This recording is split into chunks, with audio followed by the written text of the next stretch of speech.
सभी श्रोताओं का कबीर के दोहे में हार्दिक स्वागत अभिनंदन। आज के इस वीडियो में कबीर जी का एक दोहा और उसकी विस्तृत व्याख्या आप सभी के सामने प्रस्तुत है। बढ़ते हैं दोहे की तरफ।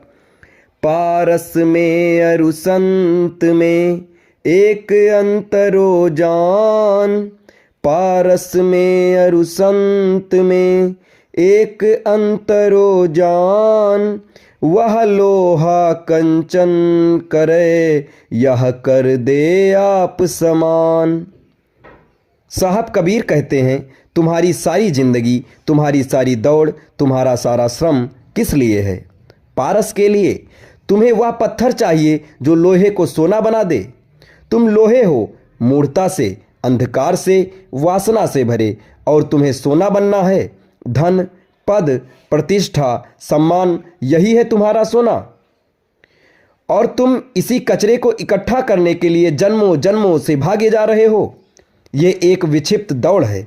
लेकिन साहब कबीर कहते हैं, रुको, ठहरो, एक बात जान लो।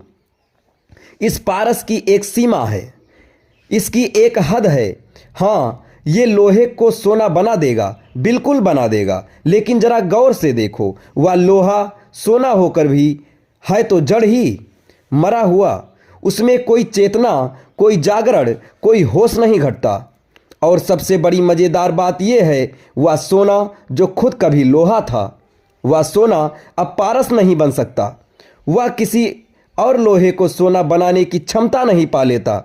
नहीं, यात्रा वहीं रुक जाती है। अंत आ गया।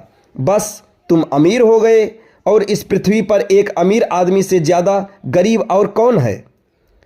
और फिर साहब कबीर संत की बात करते हैं।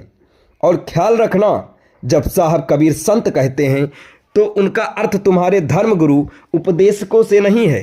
संत कोई उपदेशक नहीं, कोई धर्म ग्रंथ का व्यापारी नहीं। संत वह है जो जाग गया है, जो अपनी गहरी नींद से उठ खड़ा हुआ है, जिसने भीतर के सूरज को देखा है। एक जागा हुआ व्यक्ति, एक बुद्ध, एक ऐसा व्यक्ति जो अपनी नींद से जाग गया हो, जिसने अपने भीतर का दिया जला लिया हो। और जब तुम जो लोहे की भांति विकारों से, मूर्छा से भरे हो, जब तुम ऐसे किसी जागे हुए होश के पास जाते हो, जब तुम उस आग के पास बैठते हो, तो क्या घटता है? वह तुम्हें सोना नहीं बनाता। उसे तुम्हारे सोने में, तुम्हारे कंकड़ पत्थरों में कोई भी रस नहीं है। वही तुम्हारी दरिद्रता को समृद्धि में नहीं बदलता। वह तुम्हारी समृद्धि की आकांक्षा को ही जलाकर राख कर देता है। साहब